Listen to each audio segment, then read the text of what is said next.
Jay welcome to my YouTube channel. ଆପଣମାନଙ୍କୁ ସ୍ୱାଗତ କରୁଛି ମୋର ଏକ ନୂଆ ଭିଡ଼ିଓକୁ। ଆଉ ଆପଣମାନେ କେମିତି ଅଛନ୍ତି? ଭଲରେ ଅଛନ୍ତି ତ? ସେମିତି ଭଲ ଥାନ୍ତି। ଚାଲନ୍ତୁ ଆଜିର ଭିଡ଼ିଓ ଷ୍ଟାର୍ଟ କରିବା। ମୁଁ ତ ଭିଡ଼ିଓ ଆଉ ସକାଳୁ କରିନଥିଲି, ତ ଏବେ ଟାଇମ୍ ହେଇଛି 6ଟାରେ ମୁଁ ଷ୍ଟାର୍ଟ କରିଛି ଭିଡ଼ିଓ। ତ ମୁଁ ଏବେ କ'ଣ କରୁଛି ନା ବସିଛି। ମୁଁ ଜାଣିପାରୁଛନ୍ତି ବସିଛି ବୋଲି। ହଁ ଠିକ୍ ଅଛି, ମୁଁ ଦେଖାଉଛି ଆଗକୁ କ'ଣ କରୁଛି ସବୁ ଆପଣମାନଙ୍କୁ ସବୁ ଦେଖାଉଛି। ବିଗତ 2 ମାସ ପରେ ଆଜି ମୋ ଗାଡ଼ି ବାହାରିଛି ବାହାରକୁ।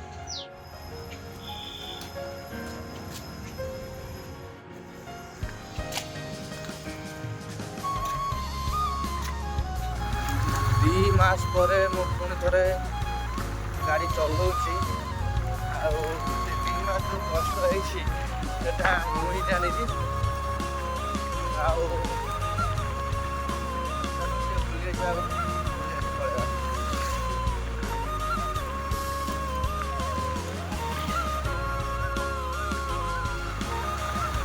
ଗୋଟେ ଜାଗା ରହିକି ମୁଁ ଆପଣମାନଙ୍କୁ ମୁଁ କରୁଛି ଫ୍ରେଶ୍ ଭିଡ଼ିଓ କରୁଛି। ଆଉ ଚାଲନ୍ତୁ ଏବେ ରାତି ହେଲାଣି ତ ଘରକୁ ମୁଁ ଯାଉଛି, ତାପରେ ମୁଁ ଆପଣମାନଙ୍କୁ ଦେଖାଉଛି। ତ ମୁଁ ଆସିକି ଏବେ ଘରେ ପହଞ୍ଚି ଯାଇଛି। ଆଉ ପହଞ୍ଚିକି ଅଛି ମୋର 8 ତାରିଖ ଏକ୍ଜାମ୍, ସେଥିପାଇଁ ଟିକେ ପଢ଼ୁଛି। ଦେଖାଉଛି ଆପଣମାନଙ୍କୁ ପଢ଼ୁଛି। ଆଉ ତା ସହିତ ଚା ବି ଅଛି।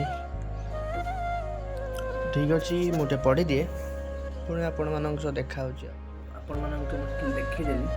ଆଉ ଏବେ ମୋ ଖାଇବା ହେଉଛି, ଏବେ ଖାଉଛି, ଆପଣଙ୍କୁ ଦେଖାଉଛି ରୁଟି ଆଉ ଚିକେନ୍। ଆଉ ମୁଁ ଖାଇସାରିକି ଆପଣମାନଙ୍କ ସହ ମୋର ଏବେ ଖାଇବା ପିଇବା ସବୁ ସରିଗଲା। ଏବେ ଟାଇମ୍ ହେଲାଣି ପାଖାପାଖି 12ଟା, ଶୋଇବା ଟାଇମ୍ ହେଲାଣି। ଆଉ ଟିକେ ଗୀତ ଶୁଣୁଛି, ଦେଖିବେ ଅନୁଭବ ଭାଇଙ୍କର ଚିରିଂ ଚିରିଂ ଗୀତ। ଚିରିଂ ଚିରିଂ ନିଶାଟା ଚଢ଼ିଲା, ଚିରିଂ ଚିରିଂ ରାତିଟା ଜମିଲା। ମୋ ସ୍ୱରଟା ଭାରି ବଢ଼ିଆ ନା? ହେଲା ଏବେ ଟାଇମ୍ ହେଲାଣି 12ଟା, ମୁଁ ଶୋଇ ପଡ଼ିଛି। ପୁଣି ଦେଖା ହେବା କାଲି। ରହିଲି। The next day. ମୁଁ ଠିକ୍ ଏବେ ଆସ୍ତେ ଆସ୍ତେ ଗାଡ଼ି ଆଉ ଦେଖାଉଛି ଆପଣମାନଙ୍କୁ ଆମେ କ'ଣ କରୁଛନ୍ତି।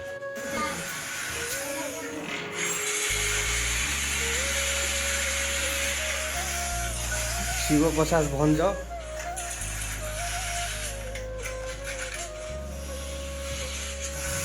ତାଙ୍କ ସହିତ ତାଙ୍କ ସାନ ଭାଇ ଫିଫା ଜୋରଦାର ଟକ୍କର ଚାଲିଛି।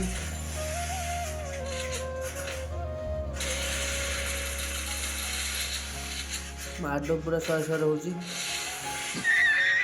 କିଏ ଜିତିବ ତମକୁ ଲାଗୁଛି? ଶିବପ୍ରସାଦ ଭଞ୍ଜ। ପୁପୁଲ କିଏ ଜିତିବ ତମକୁ ଲାଗୁଛି? ମୁଁ ଗାଁରୁ ଆସିକି ଗାଧୋଇ ପାଧୋଇ ସାରିକି ପୁରା ରେଡ଼ି ହେଇସାରିଲିଣି। ଆଉ ଚାଲନ୍ତୁ ଦେଖିବା ବୋଉ କ'ଣ କରୁଛି। ସେଇ ଚାଲିଛି ମାଛ ଆଳୁ ତରକାରୀ, ମାଛ ଆଳୁ ଫୁଲକୋବି ତରକାରୀ। ଆଜିର ଖାଇବା ହେଉଛି ମାଛ ଆଳୁ ଫୁଲକୋବି ତରକାରୀ, ରୋଷେଇ ଚାଲିଛି।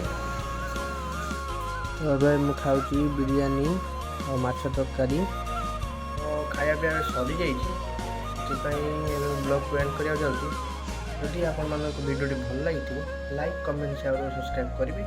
ପୁଣି ଦେଖା ହେବା ଆଉ ଗୋଟେ ଭିଡ଼ିଓରେ। ତ ଆଉଟ୍ରୋ ବାଜୁ।